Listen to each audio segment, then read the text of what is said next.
Welcome back again, everyone. So we're on the second to last arc of Young Justice Phantoms. Now, if you're confused up to this point, don't worry about it because I'm also confused up to this point.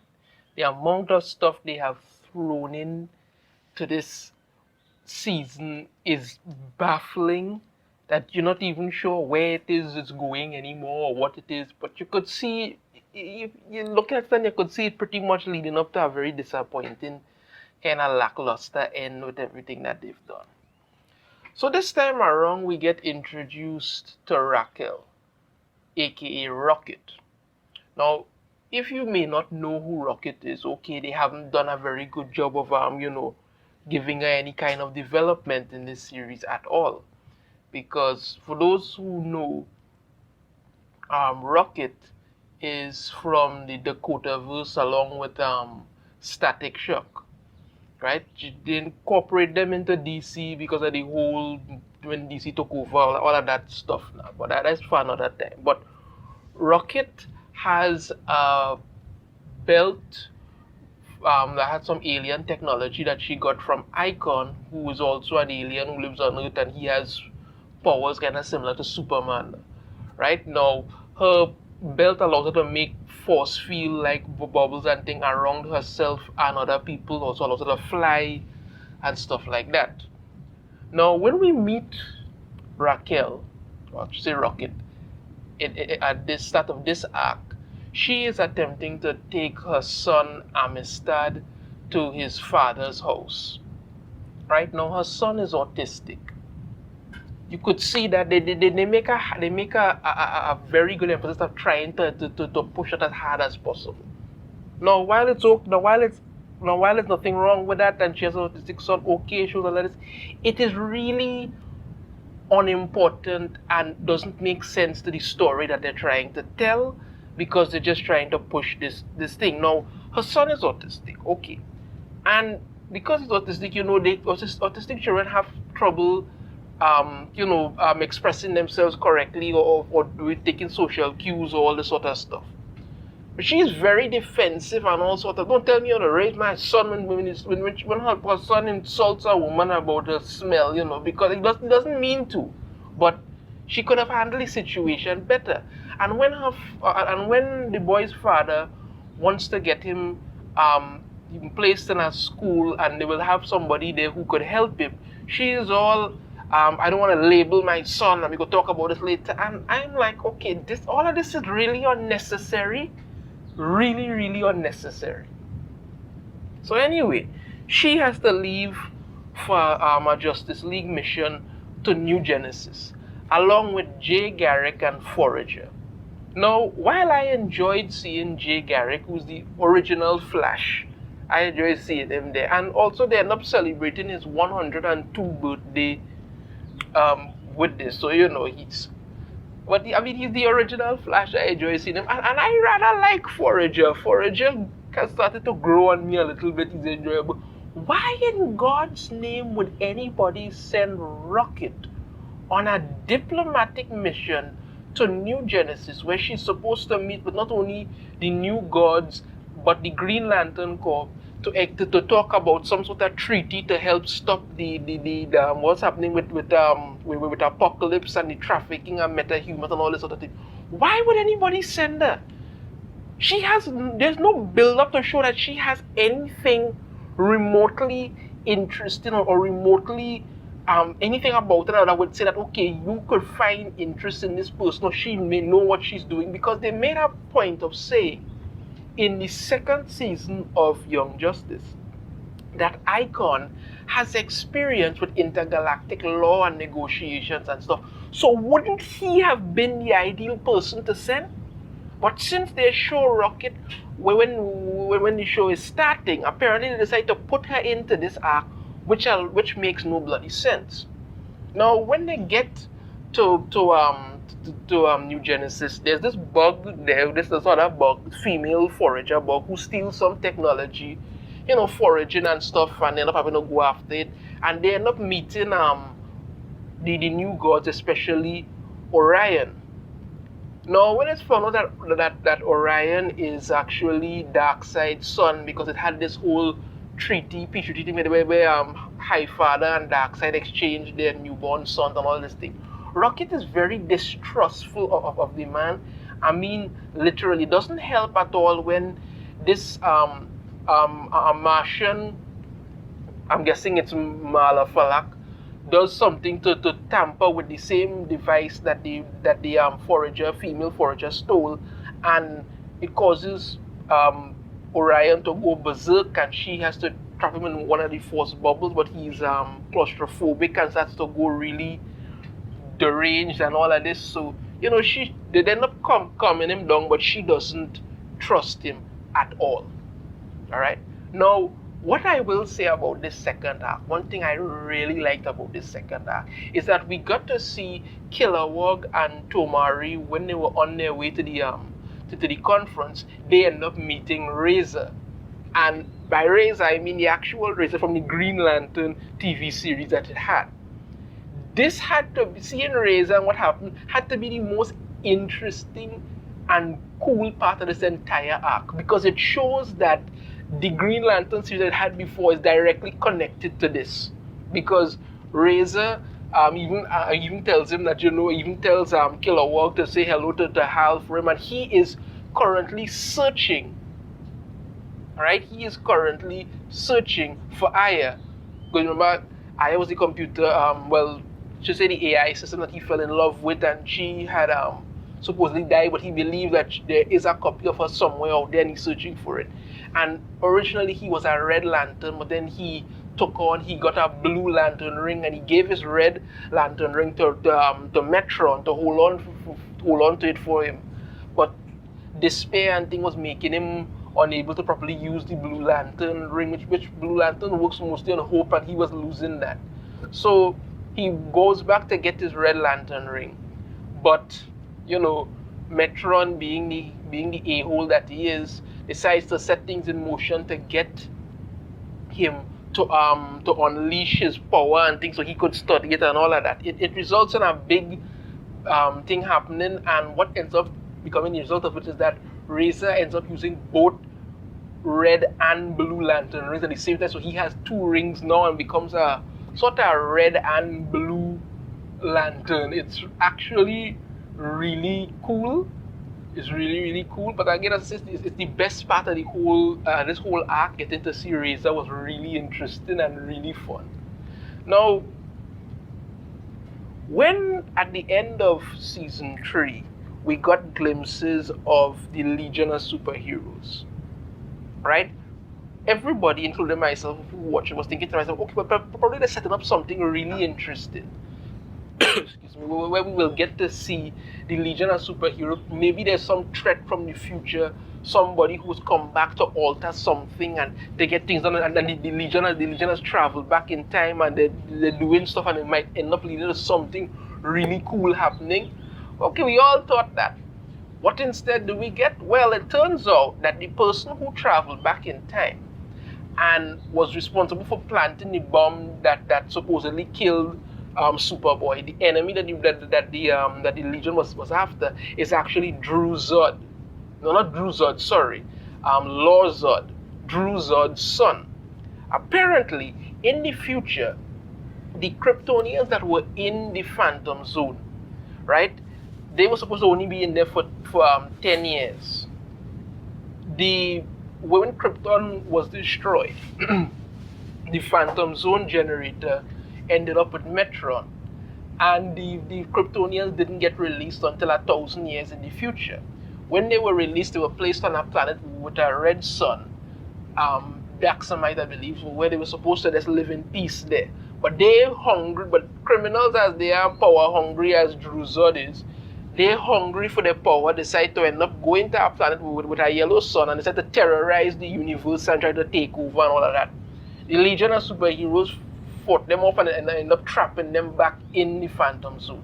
However, Lor Zod was seen as he wasn't an adult at the time, was decided that he would be spared. Stupid move there.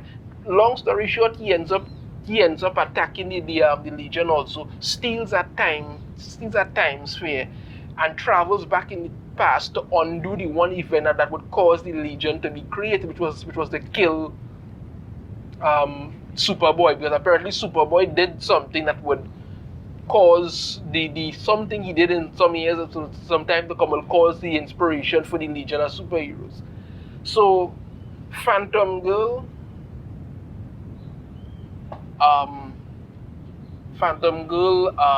what is the next one name? Yeah, Phantom Girl, Chameleon Boy, and Saturn Girl end up traveling back in time. But after what happened with Superboy and the explosion and thing, they end up getting trapped in the past because Lord Zod damaged their time sphere, so they can't travel back to the future or anything like that. Meanwhile, in the Phantom Zone now, Superboy is having hallucinations and killing Superman and all kind of thing. He's basically starting to regress back to his Cadmus programming. And then he ends up meeting Drew Zod, who offers to teach him how to survive in the Phantom Zone. So, on now with the needing the Phantom Zone projector, Lord Zod makes a deal with Darkseid. For some reason, Darkseid seems to like making deals with people to have some big final battle at the end of it. All kind of nonsense with it now. So anyway, they go to New Genesis. It's Lord Zod, Malafalak, and Mantis. They go there to try and they end up stealing the Phantom Zone projector from Metron's vault. They try to open up they do open up a portal into the Phantom Zone to get out Drew Zod. Everybody tries to stop them, including Tomari, when they activate a Prometheus on the planet that could end up destroying it. Tomari was actually the Green Lantern in charge of the sector with Krypton when it exploded, so he considered that his greatest failure. Tries to stop it from happening. He tries to stop the planet from going supernova because they activated that the Prometheus. Lord Zod ends up killing him with his heat vision. And when the portal opens up to pull out Drew Zod, Superboy tries to stop it because he thinks he's trying to hurt him. So he tries to stop him from getting out from there. They end up now fighting off all of this, and Malafalak uses mind control thing to hallucinate with Rocket and Orion, and then they have this crappy thing where Rocket is all she understands, and Orion is not a monster, and the build-up is very pathetic. But what I wanted to touch on before I get to that, when they had the conference that was going on, right? Rocket and them come to the conference to ask the New Gods and the Green Lantern Corps to help them stop metahuman trafficking that's happening on Earth. And them tell them, well, sorry, you got to be on your own with that one. Which I could pretty much understand a little bit. It might sound callous, but I could kind of understand it because, again, as I say, you have the light pretty much doing anything that they want. They're kidnapping children, turning them into weapons, and sending them off-world to fight in wars, and the Justice League is unable to do anything to stop them. They bold-faced it. They're shipping children out in dozens, and they do nothing to stop it. Absolutely nothing to stop it.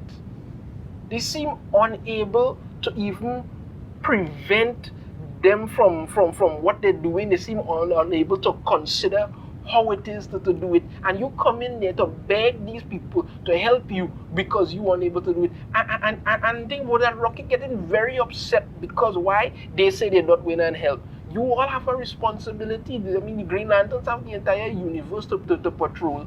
New Genesis have their own thing to do, and they don't want to break a treaty with Darkseid, which will lead to intergalactic war. But even when Lord Zod goes to Darkseid to make his proposition, he has no idea who Vandal Savage is. So pretty much means that he know who Darkseid is, but he doesn't know who Vandal Savage is. So clearly, kind of showing that Vandal Savage whole final battle with Darkseid thing, you lost spectacularly. Now, while all of that was stupid, as I say, in regards to it, eventually the big battle ends with Lord Zod getting on to the this bioship that Saturn Girl, Chameleon Boy, and Kid Flash is on, because they come there trying to stop him with it. That doesn't work out. Phantom Girl ends up sensing Saturn Girl. Sorry, ends up sensing Phantom Girl inside the Phantom Zone and wakes her up telepathically. We still don't know how, in God's name, Phantom Girl and Superboy ended up in there, because the whole thing makes no sense. But after Tomari gets killed, the same female forager who stole the device to begin with, she ends up getting his ring. They kind of set that one up stupidly. Ends up becoming a new Green Lantern. I mean, she's not a bad Green Lantern with it or the other. She seems to have a very good, strong will and all this sort of stuff to overcome things. But they could have done that whole thing a little better. Regardless of which, that was pretty much the end of it. After all of that happened, the New Genesis and the Green Lanterns agreed to the treaty to help Earth. Big surprise there. Rocket is all, she misjudged. She misjudged Orion, and now she is willing to do different things. And when she goes back to Earth, she's all there talking about how she hears her son and she's willing to help him. And you're like, okay, this might have made a little more sense had you introduced this child at the end of it. You could have built her up and have her be like, okay, she could understand why, or understand Orion, who is difficult a little bit because she has the child. So you could have done that at the end. You would have seen her as a more understanding person throughout the thing, and then at the end you could have seen that she had an autistic son. Okay, that would have built it up properly. It didn't work.